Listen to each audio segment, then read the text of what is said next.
so much for joining us, Sasha. We are honored to be in your presence. We look forward to learning from you. Perfect. Thank you so much for having me. I think you and I will have lots in common. Yes, I think all of us will have something in common as entrepreneurs and aspiring entrepreneurs who are looking to understand what it takes to build a world-class startup and where the role of talent fits in. Yeah, it's probably one of the most important parts. I've run quite a few startups, some successfully and some not, and almost always the part that made us succeed was the staff. You get that part right, and you grow the business. All right, that's really interesting because I think that's a part that a lot of us take for granted. But on that note, could you please tell us a little bit more about yourself, your background, and how you started Job Crystal? So we actually didn't start Job Crystal. It was started by two guys called Cole Westvig and Kevin Lathwaite. They kind of created the LinkedIn at the time and found that corporate South Africa wanted the agency model, and they became an agency, which wasn't their thing. My background, I actually was a programmer, so I'm one of the nerds who likes computers. The entrepreneurship bug bit a bit. I worked as a software programmer, moved into project management, and I was headhunted by the Richard Branson Group with the Virgin Group to open a support center, service center here in South Africa. To my luck, we hit the recession and we couldn't get a second round of funding, and that's when I learned all about funding, and started a new startup with Cole Westvig, actually. We sold that off, and he at one stage said, I'm really, really tired of doing agency stuff, can't get this moving. Do you want to buy it? So Kelly and I bought the business 6 years ago.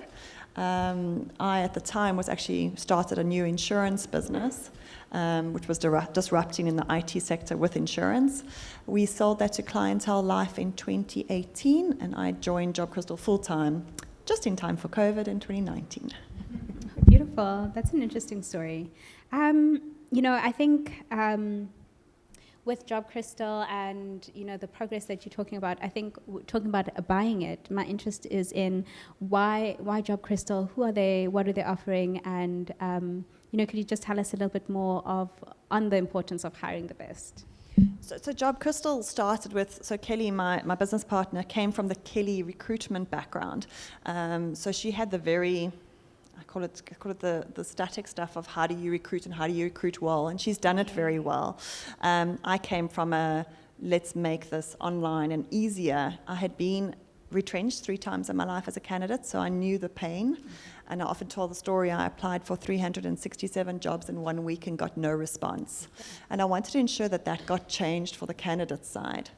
And then at the same time, I had done a couple startups, and every time an agency contacted me, they gave me these exorbitant fees to go and hire somebody. And as a startup, you don't have the funds to go and pay for a recruiter to go and pay 30, 40, 50K to go and find a candidate. And you think you can do it better. You soon learn that it takes the time and it's an opportunity cost, and what if you get it wrong? And so you figure out what's good and what's bad. So Kelly and I try to bring that together in Job Crystal to help the candidates, and that was our big part. And our vision was to bridge the unemployment gap like yours was earlier. And as we started working out that we could make a dent in unemployment by helping SMEs figure out how to hire better, faster, and cost-effectively, while at the same time helping candidates find jobs. So SME market hires 60% of the employment in South Africa. So if we can fix 60% of the employment rate, and every time you hire really well in an SME, if you think about it, if you hire just one salesperson who improves your revenue by 100%, you've helped an SME grow, which helps them hire the next person. So that's our vision, is to help the SMEs make dents in their unemployment and do it through a fast way, because often SMEs, we're really good at that, is we need the person yesterday and not today. Where corporates have the luxury of, if they don't hire this month, they can delay that project for another month or 2 until they hire the right person. SMEs don't have that luxury. They've got a runway of cash that will run out very quickly if they don't hire, and they don't hire well quickly. That's very true. And just on that, you also very popular for the crystal clear methodology. Could you tell us a little bit more about that? What is it? That was a really good marketing tagline. So crystal clear, actually what we did was the background checks.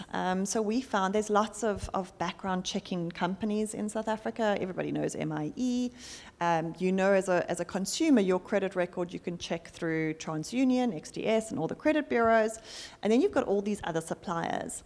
And obviously as a recruiter, we would offer a free credit, criminal, and reference check. And we were just finding some suppliers were better and some weren't that good. Some were really expensive, some were better priced. So what we thought is, why don't we offer, for people that can't afford to use the agency, but they could afford to use really good background checks through our website.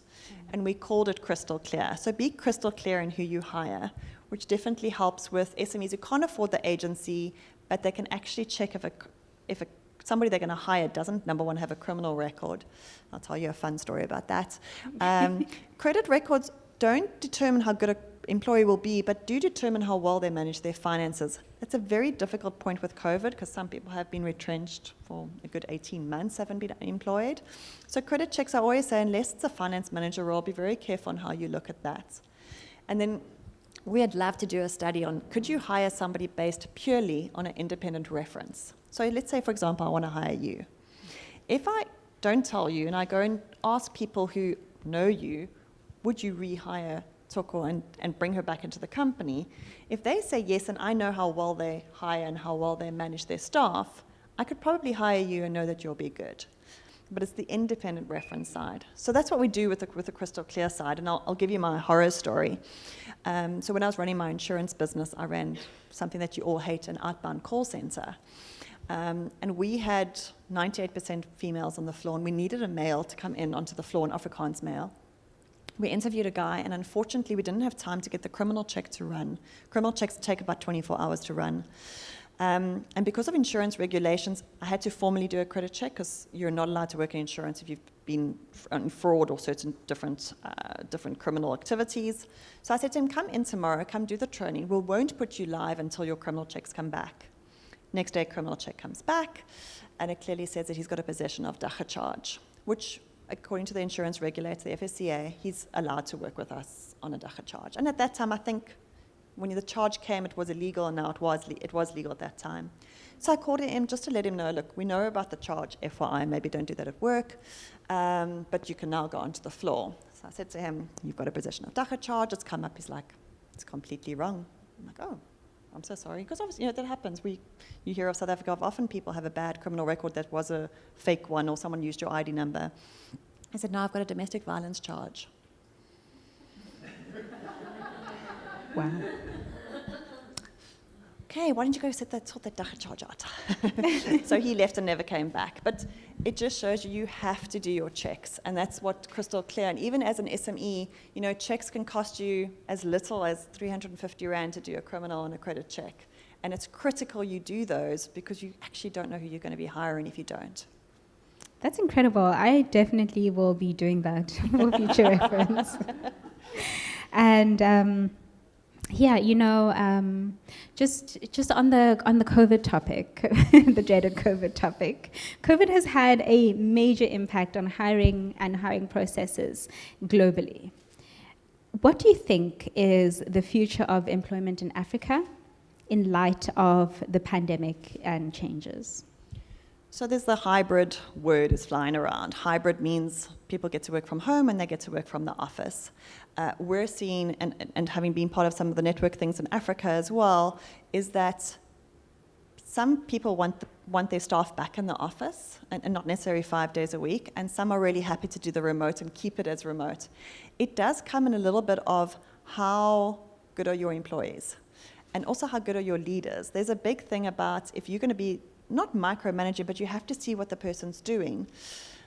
They want those people almost into the office, where, I heard last night, Nedbank's not actually going to bring their sales team back into the office at all. They're going to leave them completely remote, and that's in South Africa, of what I know. So it just shows you that even big corporates are not letting them come back into the office. So I think the hybrid model is going to stay.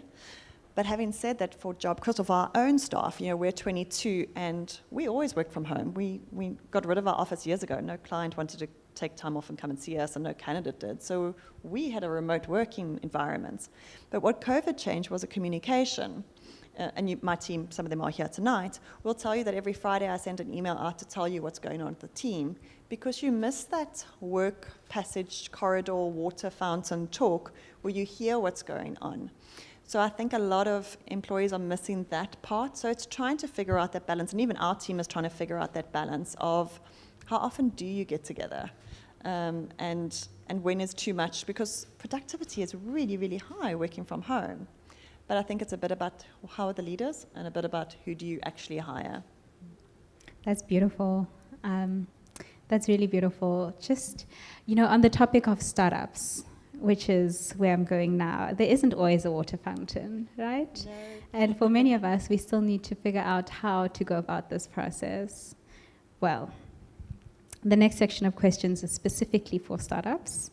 And I'm just going to get to the first one, which is when in the startup journey should one begin hiring? Because building a team seems to be one of the most important considerations within this process.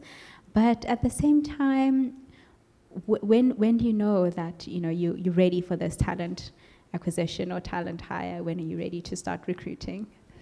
So I think in all of my startups, I always brought in an ops/admin person first, because you find that your head just gets too much into the detail. And when you're in the detail, you don't get to step back and look at the strategy of the business. You don't get to look at, and I always said, the founder's supposed to be doing the rainmaking. If you don't get to do that, your business is going to fall flat. You have to find time to get out of the ops and out of the admin. So, and money is always an important part of that. Is, it's not just the recruitment fees, it's the how do you pay the person? And if you hire them permanently, how do you ensure you've always got cash to pay them? So we say that there's usually the 3-month cash flow, as long as you've got that to pay them for the 3 months. Or contract them in. You can start them on half day and they can, later on work full time. And then there's a big thing of hiring those VAs. Virtual assistants are amazing. I use them for a lot of years in my insurance business. That stuff that you just can't get to, that admin stuff you just can't get to. It has to get done, but you can't do it. The accountant who can do your invoicing for you, to do some of the business models for you, to do your management accounts. Always make sure that that's outsourced. And you can outsource and only bring that person in a lot later as full-time. We still outsource our finance. We don't have that completely in-house. And that's 6 years later. So it depends. So for me, admin ops, get that first person in. And when you start finding that you're working ridiculous hours, you have to bring that person in for your own sanity and your own family. You're building a business for your own family. And you want to make sure that they're still around when you do make it big. Or else what are you doing it for? So make sure you've got enough time to hire that one person who can help. Mm-hmm. That's a beautiful answer, and that actually took out my next question. Sorry. I was about to ask, who should we hire first, hiring versus contracting? So your contractors are difficult because I think it's going to come up as well, is when do you hire really good staff that you can't afford? And we all are like that. You want to hire that one person, but they cost $100,000 a month. There's no chance you're going to be able to afford them. Then contract them in. Contract those people in that you can get 4 hours a week from them, because if you're hiring a junior, it's going to take them 40 hours in a week to do the 4 hours of an expert. So you could contract that when you need for that specific skill that you need. Bring that rather in a contract rather than hiring them permanently and having to deal with that big salary that you have to deal with. This is beautiful, because as an entrepreneur, and touching on the next question, when hiring, often you would like the best but cannot afford the best. And what's the best compromise to make in that situation? You've got this person and you've sat down with them and they finally told you, I'm not willing to accept less than X amount. And you need them, you need their expertise. What do you do? So it's always a difficult part, because most of those people want to work permanently. They don't want to do 10 clients. They're not a consultant. They're not going to do 10 clients in 4 hours here and 4 hours there. So it does come to a little bit of and that's why recruitment is so important, is you find a short list of people, and you obviously want your first person, but you should have a second and third that you can go and contact, and hopefully one of them would try and do some contracting for you initially, or you could always say I think COVID's changed the world, comes back to one of your first questions, is that hybrid model that lots of them don't want to work for. So lots of people are actually working remotely for US companies and UK companies. They're finding that the hours are awful. So they're actually more willing to give me some flexibility. I can work my own hours, but I can work from home to do my own hours. Startups often they miss out the benefits that you can give. Corporates give you that pension and that medical aid and all that stuff. But as a startup, you can give flexibility. You can give possible shares later. In a corporate, no offense, if you get Old Mutual shares, they're not actually ever your shares. If you leave the company, you lose the shares. So there could be a longer runway where you think about what you do for startups. You could give them lunch together with the founder. How many corporates ever go sit with the CEO and talk to them? So startups just need to think of benefits in a very different way, rather than thinking of the corporate benefits of medical aid and pension and all that. Beautiful. Thank you for that. This has been very insightful, and I'm sure for a lot of us, we've learned a lot of new tips and tricks around hiring the best and acquiring the best talent for our businesses. I would like to open it up to the floor now. Lundy, could you help with the microphone, please? Yeah, okay. We have a question at the back from Chi-Chi. If you could please stand up, introduce yourself and ask your question. Hi everyone, I'm Chi-Chi. This is not a hiring question, but it's something you said. You said you don't want to hire the juniors, you'd rather have an expert that comes in and consults. So as a junior, who hires us? So I think I'm talking about more when you've got the finance side. You need somebody to do strategy, building models. So that's kind of meaning when the experts. Juniors, that's your admin, that's your ops. That's the first person you hire. My team will tell you that our first hire was a girl called Gemma. She's still with us, and she is phenomenal. But she was a junior. She was an au pair. She had never done any corporate experience. And we've helped to teach her. And I think the difference is we thought we'd bring one person in and go, here, it's all of it, do it. And you can't do that, not even with seniors. You have to give them a piece of the pie, make sure they can do it, trust them, and then move on with the next piece of the pie. Founders are really bad at that. They're like, I could just give you everything. So specifically as a junior, you're exactly what we need, and exactly how we grow our business is through that.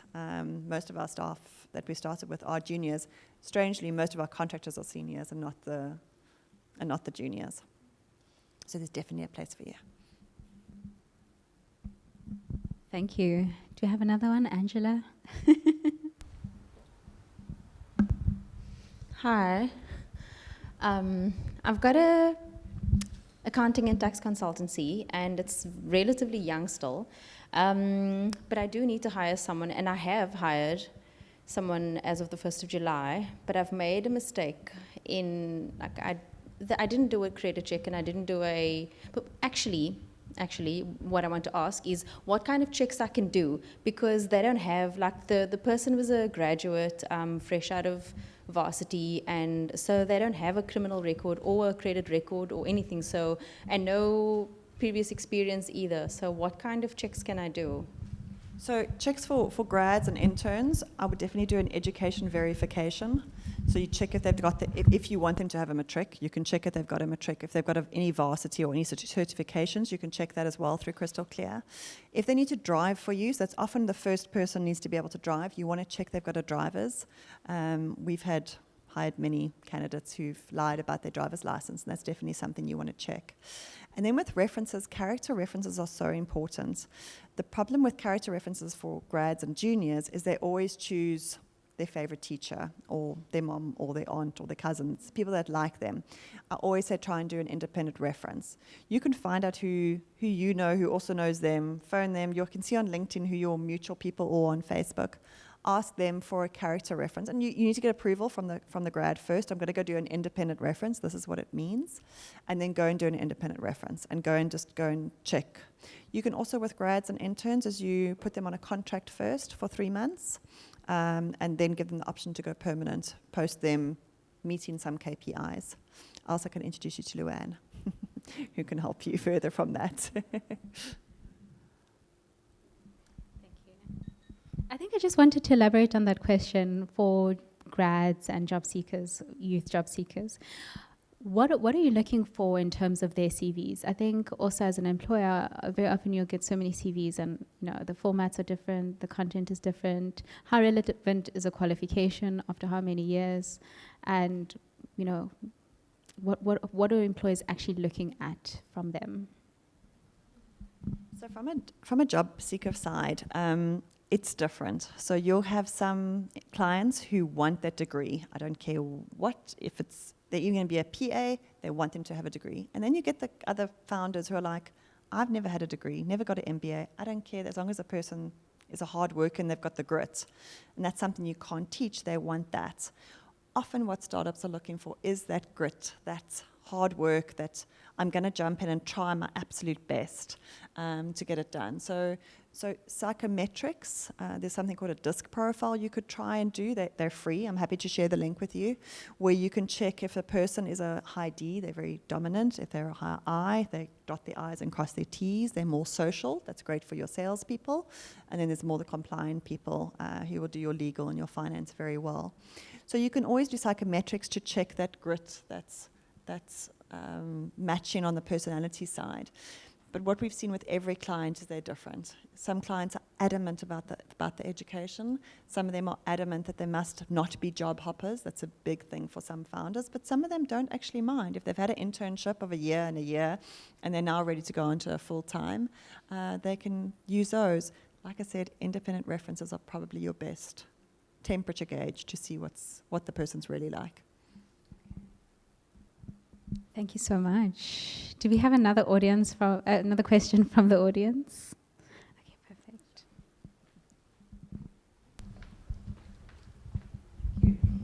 Hi, I'm Michelle from Feel Good Health, and I'd like to hear how your platform works, Sasha. So, strange story, we just launched today. It's been a busy day. So we have a new platform called Crystal. She's an AI machine that helps candidates and helps SMEs. So that helps the candidates figure out what is the best job for them on the platform and on Google, so pretty much the world.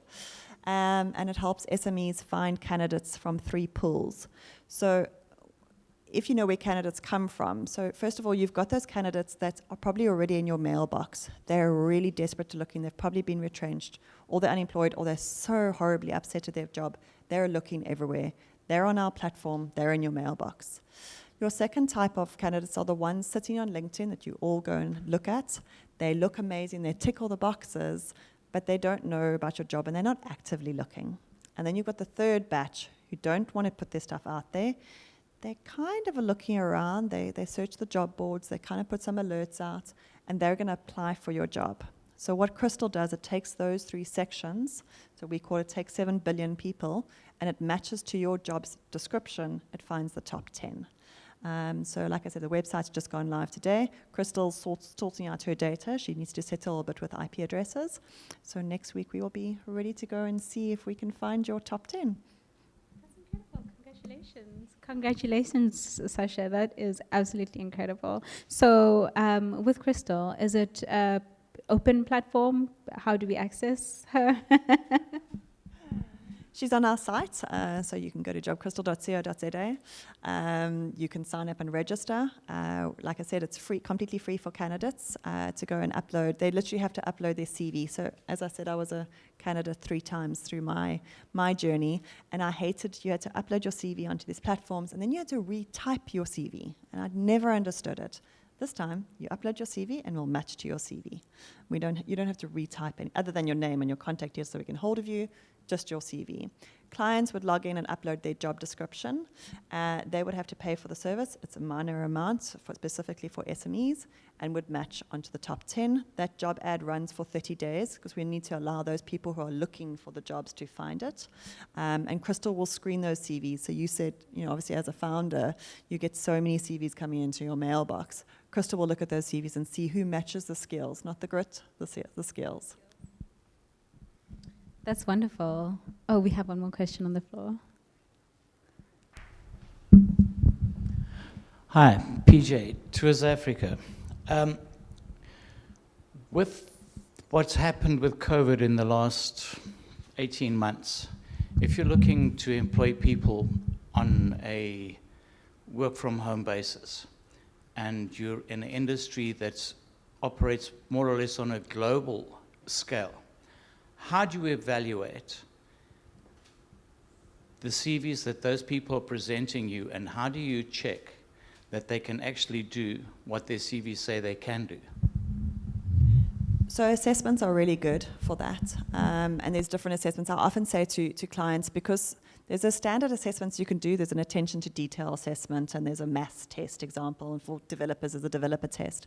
I always say to founders, when your business is often very unique, you want to do your own assessment. There's certain things that they should be answering that they should know based on their CV and the job. So I would often create my own assessment. There are tools that allow you to create an assessment, and you can even use Google Forms. It's completely free, where there's a question and they have to answer. It can either be a multiple choice or a radio box or a long paragraph question. I would do assessments and double check, because in an interview, you might get somebody who's incredibly nervous in an interview and they're not showing you the real them. Where an assessment, if you gave them 24 hours, they could go and fill out those forms and be able to do the assessment correctly. If they Googled the answers, you could probably start seeing what's not matching and that kind of stuff, specifically for certain different types of questions. So assessments are really, really important when you're trying to check and do some checks and balances. Again, an independent reference might also give you that. So if you could dig into the person of somebody you know that they also know and ask them the questions, you might find out better from somebody who's worked with them or for them.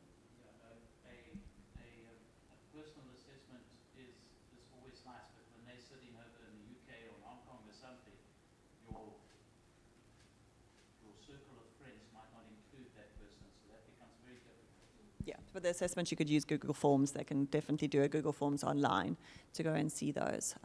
You could always do an independent reference without knowing the people. So if you go onto their LinkedIn or their CV, you can see where they previously worked. Go onto LinkedIn, find which company that is, phone the HR department. You'll find out who their line manager was. It takes a bit of stalking. That's beautiful. The stalking. I'm really realizing that hiring is a lot harder than what I thought it was. But yeah, luckily I'm not hiring at the moment. However, I'm curious as to what the current jobs are, which you're finding are most trendy, or people are most qualified in, or best suited for startup SME growth. So on the startup side, there's the tech side. So developers are, Juanita will roll her eyes with me. There's developers, everybody's looking for a developer. Strangely, product owners are huge. So for those that know what a product owner is, they own the product, they decide what the product does, how it fits in. People are often looking for all three. They're looking for that product owner, the business analyst, so the person that analyzes the business and decides what's next, and that project manager. They're looking for that guru of all sorts, and I don't think anyone's figured out what that word is, to figure out what that product looks like, actually analyzing it, understanding the business, and then actually executing it. And that's what a lot of startups need, is they need that all three, because often that's sitting in the founder's head, and it's difficult to get it out of the founder's head. You need a BA to drag it out and get that out. And then VAs are huge in the startup environment, just because as a founder, you don't get to finance, admin, senior children. They need to be able to sort your life out for you and make that you can focus on what's important, like the strategy and like the rainmaking. You need to be able to get out there and do the sales part, as much as we don't all love it. Yeah, as much as we wouldn't really like to admit it, most of us are leaning towards consulting now with COVID and the new normal. It's very rare to find in-office seated employee structures. We just don't work like that anymore. I'm going to open up to the audience for 2 more questions. All right, thank you. Hi, I'm Daisy. I have a mental health question. I'm not quite sure what it is, but it's along the lines of more and more people are opening up with mental health issues. They have grit, they have determination, they have the skills. They just have days when they're better than other days. I would like to make more opportunities available to them, and I'm wondering if you have any guidance on that. To make more available for mental health, people struggling with mental health. Yeah, exactly. To make opportunities. So mental health is a big, it's the buzzword at the moment with lots of businesses. And I think, I've said we always worked from home before COVID, but there was a start and a finish, and COVID's almost blurred that line even for us. And that's what the mental health is. It's just, you don't get burnout anymore because you're stuck in traffic. You get burnout because you never leave your office, because your office is your home. And I think that becomes very difficult. We were looking at, there was a partner of ours was creating a mental health survey to go and figure out which of your staff were the closest to break point. And I think those are really important to figure out where that is and then how much help. Half of our team sits in Durban, and they unfortunately had to go through the protest, and they were in the middle of it. And that caused lots of grief for our team. We had the Cape Town team sitting here going, we couldn't even send them food. And then you had the Durban team sitting in rooms with no windows because they were so scared of even going out of the house. And that's a mental health thing. So you need to be able to bring those counsellors in, and we had virtual counsellors that did it. There's a really, really good therapist in Cape Town. I don't know if you guys have met Nikki Abdener. She's phenomenal. She's a therapist who was born with no arms. And you go and tell her your problems. And that's definitely helped a lot of our team side. So mental health, how do you work it? You have to bring experts in. And how do you forward them to the right people? I think we're all learning it step by step. I don't know if that answers your question. Yeah, and I think there has to be a line. I often say it's how the leaders run. If the leaders are answering questions emails at 3 o'clock in the morning, the staff is expected to answer emails at 3 o'clock in the morning. So if your leaders stop at 5 and only start at a reasonable time in the morning, the team shouldn't be sending emails at 3 o'clock in the morning. And I think you putting measures like that in place, but you have to lead from the front. You can't be the one who's working 24/7, expect your team to work 24/7, and then not expect burnout or a mental health issue. Beautiful. Thank you so much, Sasha. We've got time for one more question before we close the Q&A. Thank you.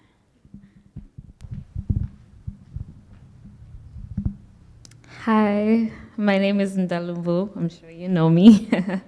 My question is, on a CV, what, so to speak, would be the biggest red flags when you're hiring or when you're picking people for your SMEs? Really good question. So it's almost always, it's job hopping. People will always freak about that's probably the first thing.